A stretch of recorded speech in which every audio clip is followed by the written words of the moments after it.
আমি বলেছি ইসরায়েল থেকে উড্ডয়ন করেছে এবং এটি ন্যাশনাল এয়ারলাইন্সের বিমান সামরিক সরঞ্জামাদি ট্রান্সফরমেশনের জন্য মানে ট্রান্সফারের জন্য ব্যবহৃত হয়। এই হচ্ছে আমার বক্তব্য। আপনি এই বিমানগুলো কার? আবু বকর ভাই, এই বিমানগুলো কার? ইসরায়েল থেকে। ইসরায়েল এই দুটো বিমানের মালিক কিনা, যে দুটো বিমান বাংলাদেশ বিমানবন্দরে অবতরণ করেছে? আমি বাংলাদেশ আওয়ামী লীগের নেতার মতোই কথা বলছি না, আর বললেও কোনো অপরাধ নেই, কারণ আমি পার্টিকে প্রতিনিধিত্ব করি। কিন্তু আপনি যেটা করছেন, আপনি করছেন একটা স্রেফ প্রপাগান্ডা। এটা ইসরায়েলের বিমান যদি হয়, আপনাকে এটা প্রমাণ করতে হবে। আমি বলেছি ইসরায়েল থেকে উড্ডয়ন করেছে। ইসরায়েল থেকে কোনো বিমান বাংলাদেশে আসার অনুমতি দিতে পারে না। আপনি যদি আপনার একটা বিমান তেল আবিবে নেমে, সেই বিমানটা আমেরিকার বিমান তেল আবিবে নেমে বাংলাদেশে আসবে না, বলেন? এটা আপনি কি বলছেন? বাণিজ্যিক কাজে ব্যবহৃত হয়েছে, এটি হচ্ছে মিথ্যা তথ্য।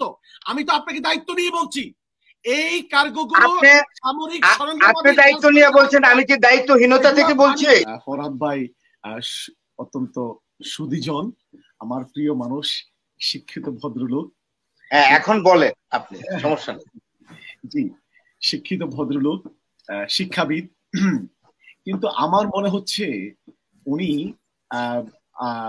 আওয়ামী লীগের একজন নেতার মতো কথা বলছেন, যিনি আজকের সাবজেক্টের উপর ব্যাকগ্রাউন্ডে উনি পড়াশোনা করে আসেননি। এই বিষয়ে উইথ ডিউ রেসপেক্ট উনি আমাকে জানতে চেয়েছেন কেন আমি বারবার কথা বলতেছিলাম, যেন ওনার সুবিধা হয়, যে কোনো ন্যাশনাল এয়ারলাইন্সের কে আমাকে এই কথাটি বলেছে যে এগুলো সামরিক কার্গো। আমি ওনার মানে বন্ধুবর সিনিয়র ডক্টর সিনহাম সাইদকে আমি স্ক্রিনশটটি পাঠিয়েছি। ন্যাশনাল এয়ারলাইন্সের ওয়েবসাইটে বড় করে লেখা তারা সামরিক পারপাসে ব্যবহৃত হয়। এটি হচ্ছে একটি পয়েন্ট। সেকেন্ড পয়েন্ট হচ্ছে ফ্লাইট নাম্বার সহ আপনি যদি ফ্লাইট চেক করেন, ধরেন আপনাকে আমি একটা ফ্লাইট নাম্বার দিলাম, আমি বাংলাদেশে যাব, এই ফ্লাইটটি যদি দুবাই হয়ে যায়, সেটিও মানে যারা মানে ট্রাভেল এজেন্সিতে কাজ করে চেক করলে দেখতে পারে যে এই ফ্লাইটটি কোন কোন জায়গায় মানে কোন কোন রুটে গিয়েছে। তো আপনি চাইলে আপনাকে এখন আমি ফ্লাইট নাম্বার গুলো দিয়ে দেবো, দুটা কার্গোর ফ্লাইট নাম্বার, এগুলা তেল আবিব হয়ে গিয়েছে কিনা। আমি আপনাকে, আপনার সরকারকে, পররাষ্ট্র মন্ত্রণালয়কে চ্যালেঞ্জ করছি। আবু বকর মোল্লা কোনো প্রপাগান্ডা করে না। আবু বকর মোল্লা একজন দায়িত্বশীল মানুষ। আবু বকর মোল্লা যা বলে জেনে চলে বলে। আমি আওয়ামী লীগের নেতাদের মতো রাস্তায় বক্তৃতা দিই না। আমি জেনে শুনেই বলছি এগুলা ইসরায়েল তেল আবিব থেকে উড্ডয়ন করেছে, উড়েছে, এগুলা সামরিক বিমান। আমি দায়িত্ব নিয়ে বলছি। আপনি সরকারের পররাষ্ট্র মন্ত্রণালয়ের কেউ থাকলে আবু বকর মোল্লার সাথে চ্যালেঞ্জ করতে আসেন।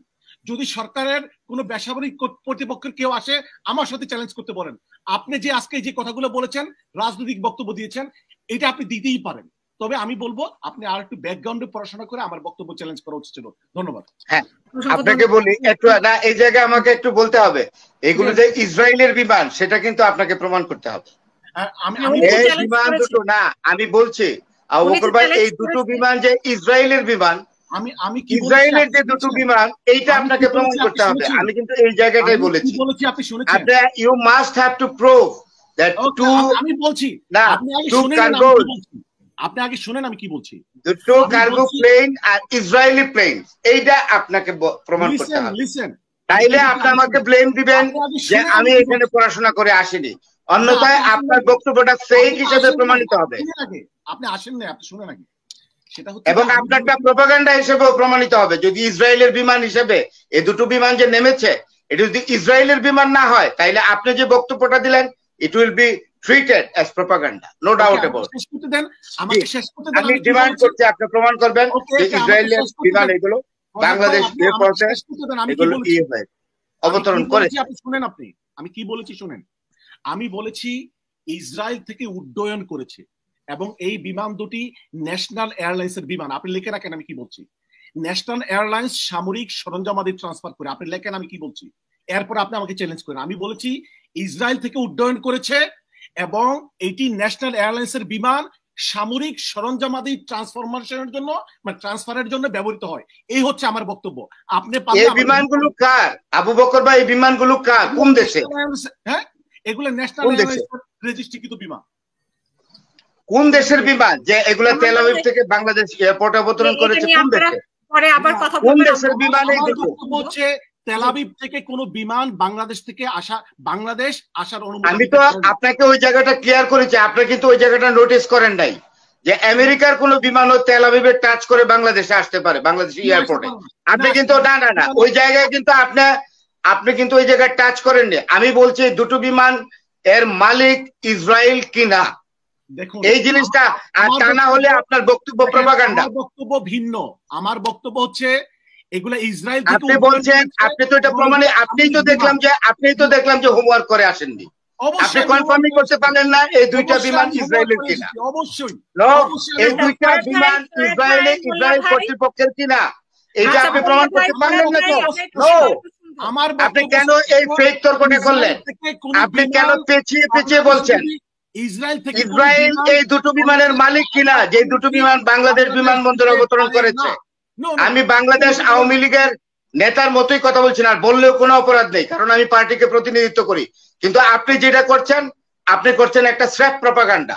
এটা ইসরায়েলের বিমান যদি হয় আপনাকে এটা প্রমাণ করতে হবে। আমি বলেছি ইসরায়েল থেকে উড্ডয়ন করেছে, আমার বক্তব্য লিখে আপনি এই কথাটা আসেন না কেন? অন্য ভিন্ন দেশের একটি প্লেন বা দুটো প্লেন তো ইসরায়েল তেল আবিব থেকে নামতে পারে, উড্ডয়নও করতে পারে। যদি যেই দেশের বিমান, সেই দেশের সাথে যদি বাংলাদেশের কূটনৈতিক সম্পর্ক থাকে, সমস্যা কোথায়? আর আপনি বুঝাচ্ছেন, আপনার কথা বোঝা যাচ্ছে যে ইসরায়েলের বিমান না হলে অন্য কোনো দেশের বিমান যদি হয়, সেই দেশের সাথে বাংলাদেশের কূটনৈতিক সম্পর্ক থাকলে এখানে কোনো রকম সমস্যা নাই। আপনি কথাটা এমন ভাবে বলছেন, it is stumped as propaganda. আপনি এইভাবে মানুষকে বলবেন না যে হোমওয়ার্ক করে আসেনি। আপনি আসছেন, you have come here with the purpose to make the propaganda. I have come here to find out the real fact. আপনারা জাতিকে বিভ্রান্ত করছেন। আপনি তো প্রমাণই করতে পারেন নাই। আমেরিকার বিমান তেল আবিব হয়ে বাংলাদেশের এয়ারপোর্টে আসবে না? অনুমতি দিতে আসতেই পারে। ইসরায়েল থেকে কোনো বিমান বাংলাদেশে আসার অনুমতি দিতে পারে না। আপনি যদি আপনার একটা বিমান তেল আবিবে নেমে, সেই বিমানটা আমেরিকার বিমান তেল আবিবে নেমে বাংলাদেশে আসবে না, বলেন? এটা আপনি কি বলছেন? বাণিজ্যিক কাজে ব্যবহৃত হচ্ছে, এটি হচ্ছে মিথ্যা তথ্য। আমি তো আপনাকে দায়িত্ব নিয়ে বলছি, এই কার্গোগুলো সামরিক সরঞ্জাম। আপনি দায়িত্ব নিয়ে বলছেন, আমি কি দায়িত্বহীনতা থেকে বলছি? আপনি বলছেন আমেরিকার একটা বিমান আসতে পারে, ইসরায়েলের সাথে যে দেশের কূটনৈতিক সম্পর্ক আছে সেই দেশের বিমান যদি তেল আবিবে কাজ করে ঢাকায় আসে, আর সেই দেশের সাথে যদি বাংলাদেশের বিমান, বাংলাদেশের কূটনৈতিক সম্পর্ক থাকে, তাহলে এখানে সমস্যাটা কোথায়? আমি তো দেখতেছি যে you are not in touch with the আপনি তো you are not in touch with the diplomacy of the airline. সবগুলোর আলাদা আলাদা ডিপ্লোমেসি আছে, আপনি ওটা দেখবেন।